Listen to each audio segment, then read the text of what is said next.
It was a cold December in 2002, and the festive spirit was everywhere. Twinkling lights adorned homes, families wrapped gifts, and the promise of Christmas joy filled the air. But for one family in Modesto, California, that holiday season became a nightmare that would shock the nation. December 24th, 2002, Laci Denise Peterson, 27 years old and 8 months pregnant, disappeared without a trace. Laci was the kind of person everyone loved, warm, vibrant, and excited to become a mother to her baby boy, Connor. She had been eagerly preparing for Christmas with her husband, Scott Peterson, but on that fateful morning, Scott said Laci planned to walk their dog and run some errands. By the time he returned home from what he claimed was a fishing trip, Laci was gone. Her family was immediately concerned. A massive search effort began, with volunteers scouring neighborhoods, parks, and rivers. Missing person flyers with Laci's smiling face were everywhere. Her disappearance captured national attention, and the media covered every detail of the unfolding case. How could a young, pregnant woman vanish so suddenly? Scott Peterson initially seemed to play the part of a grieving husband. He made public pleas for Laci's safe return, but those closest to the couple started noticing cracks in his story. His demeanor was off. He didn't act like a man desperate to find his wife. And then came the revelation that changed everything. Amber Frey,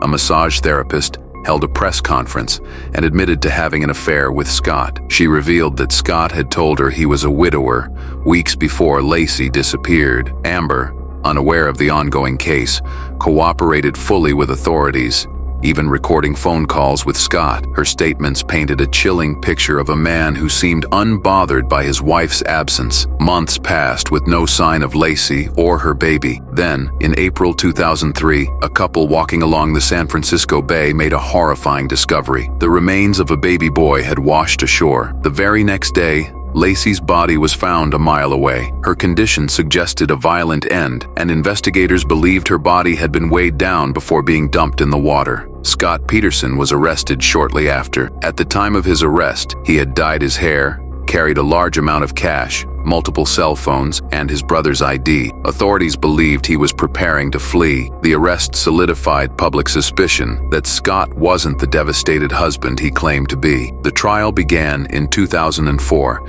and gripped the nation. Prosecutors argued that Scott murdered Laci and Connor to escape the responsibilities of marriage and fatherhood. They presented circumstantial evidence, including the discovery of cement anchors they believed Scott had made to weigh down Laci's body. Meanwhile, the defense insisted there was no direct evidence tying Scott to the crime, suggesting instead that an unknown assailant could have been responsible. The jury didn't buy it. On November 12th, 2004, Scott Peterson was found guilty of the first-degree murder of Laci and the second-degree murder of Connor. He was sentenced to death, though that sentence was later overturned in 2020. Scott remains in prison today, serving life without parole. Through the pain and loss, Laci's family has worked tirelessly to honor her memory and advocate for victims' rights. Her story remains a heartbreaking reminder of how quickly a seemingly perfect life can shatter. Laci and Connor Peterson, two lives cut tragically short,